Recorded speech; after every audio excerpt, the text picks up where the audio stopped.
கேரள மாநிலம் திருவனந்தபுரம் மாவட்டத்தில் உள்ள பாலோடு பெரிங்கமலை பஞ்சாயத்தில் உள்ள கல்லண ஆதிவாசி குடியிருப்புக்கு அருகில் உள்ள ஒரு கிணத்துல மாடு ஒண்ணு விழுந்திருக்குன்னு உயிர் மீட்பு அழைப்பு ஒண்ணு வந்ததுங்க. தீயணைப்பு துறையும் வனத்துறையும் சேர்ந்து சம்பவ இடத்துக்கு போறாங்க. அங்க போயிட்டு பார்த்தா கிணத்தோட விட்டம் ரொம்ப கம்மி. மாடு நீட்டுக்கு கூட அதனுடைய விட்டம் இல்ல.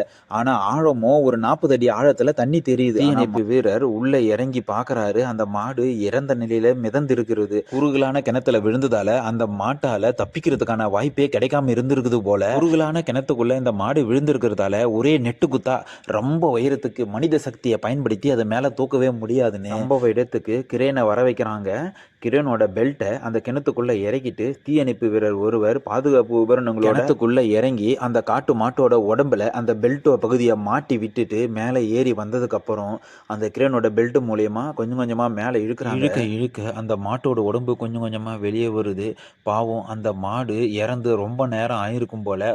மாட்டோட உடம்பு விரைத்து போயிருந்தது. சரி, இந்த கிணற மூடாம ஏன் வச்சிருக்கீங்க அப்படின்னு அந்த ஆதிவாசி குடியிருப்பு மக்களுக்கு கோடை காலத்துல வற்றாத நீர் ஊற்றாக கோடை காலத்தின் குடிநீர் தேவையை முற்றிலுமா இப்ப வரைக்கும் இந்த கிணறு தான் தீர்த்து வருது போல. இந்த கிணத்துக்கு சுற்றுச்சுவர் கட்டுறதுக்காக பஞ்சாயத்துல எழுதி கொடுத்து அதற்கான ஏற்பாடுகள் நடைபெற்று வருவதாகவும் இந்த மாட்டை பிரேத பரிசோதனை செய்த மருத்துவர் அதிகாலை 2 மணி அளவில் இது கிணற்றில் விழுந்ததாக தெரிவித்தாங்க. இதர நடைமுறைகளுக்காக வனத்துறை வசம் ஒப்படைத்து விட்டு எங்களுடைய வீரர்கள் நிலையம் வந்து சேர்ந்தாங்க.